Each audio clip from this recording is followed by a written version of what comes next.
It was hard to see the wood for the trees in Fiordland today after a historic viaduct reopened. More than 50 guests, including Conservation Minister Eugenie Sage, flew into the wilderness to mark the reopening of Percy Burn Viaduct, which is believed to be the world's highest surviving wooden bridge. Once used to transport logs to Port Craig sawmill, the bridge is now part of two popular tramping tracks, including one that's been earmarked as a potential Great Walk.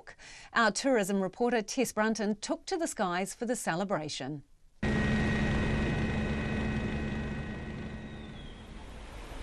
Nestled in remote World Heritage area in Fiordland stands a relic of a bygone era.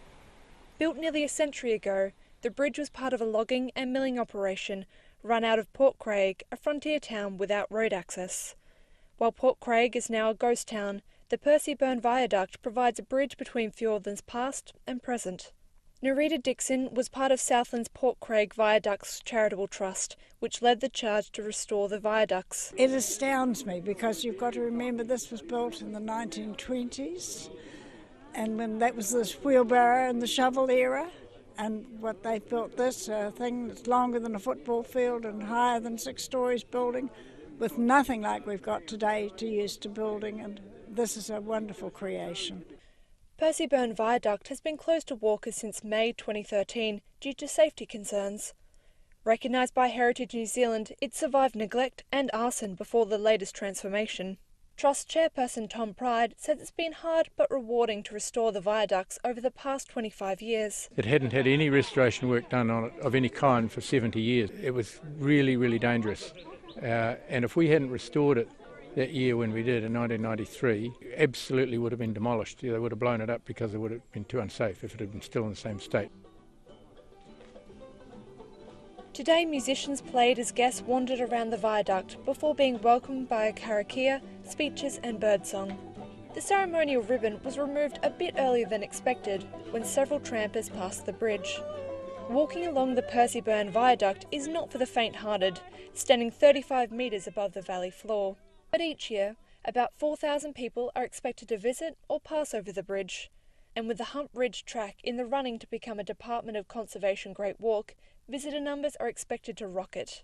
Venture Southland Steve Canny says the restored viaduct will hopefully boost their chances. Dolphins, podocarp forest, tours and tarns in a subalpine setting, and the built history, our heritage, our industrial heritage as well. And the access along the south coast via the viaducts opens up all these possibilities.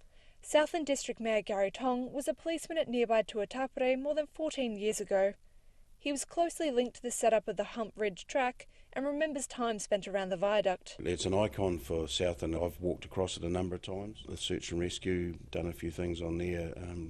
Actually hovered a helicopter across the top of it one day to check on the tourist, and they're just an awesome piece of infrastructure around there. The Trust, DOC and Southland District Council set up a partnership in 2015 to restore the 4 historic bridges in the area. The Percy Burn Viaduct restoration alone cost about $750,000. Conservation Minister Eugenie Sage used the South Coast track when she tramped in the area in the late 1990s. Waitutu is extraordinary. The forest, the marine terraces, the coast, the river systems, being able to hear and see kaka, it's a wonderful place. And the last light, it's the place of the longest day. Watching those sunsets at night in summer is extraordinary. The final decision on the Hump Ridge track's Great Walk status is expected to be announced in the next couple of months, with hopes the track will be ready for the 2021 season. In Fiordland for Checkpoint, Tess Brunton, Tēnei.